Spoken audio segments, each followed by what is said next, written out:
আসসালামু আলাইকুম। আমি চাষিকর্ণা স্বর্ণা। আজকে আপনাদের সাথে আমার খামারের কিছু আপডেট শেয়ার করি। নজর কাকে বলে একবার দেখেন। কিছু সুরমা কালারের মুরগির বাচ্চা রাখছিলাম নিজের খামারে রাখার জন্য। তো মাশাআল্লাহ এর মধ্যে 2টা সুরমা কালারের মেয়ে বাচ্চা হয়েছে। কিন্তু সমস্যা হলো যেই দেখে সেই পছন্দ করে ফেলে।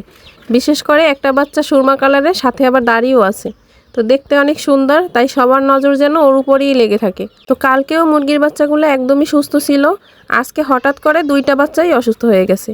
গায়ে প্রচণ্ড জ্বর, গলা টানতেছে আর মনে হচ্ছে হাঁপানির মতো সমস্যা।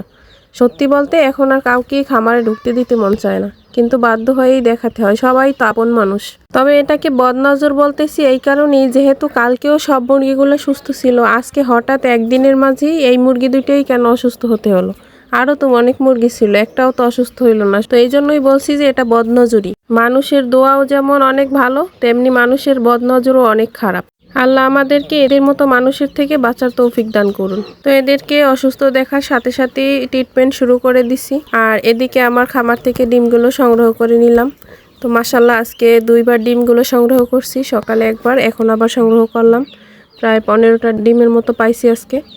আর এই একটা মোরগ আছে, এ তো খুব ভীষণ রাগী। এর কাছ থেকে ডিম সংগ্রহ করতে গেলেই আমাকে অ্যাটাক করে। আমার হাতের অবস্থা তো পুরাই 12টা বাজিয়ে দিছে। আমারে যেহেতু একটু ভাইরাসের লক্ষণ দেখা দিছে, তাই একটু জীবাণুনাশক স্প্রে করে দিলাম পুরো খামারটায়। মেডিসিন খাওয়ানোর পাশাপাশি জীবাণুনাশক স্প্রে করাটাও খুবই জরুরি খামারে। স্প্রে করার পর এই তো একে একে 3টে খামার থেকে ডিমগুলো সংগ্রহ করে নিলাম। তো সবাই দোয়া করবেন আমার জন্য, আমার খামারের জন্য। আর বেশি বেশি দোয়া করবেন যেন কারো বদনজর না পড়ে আমার খামারে।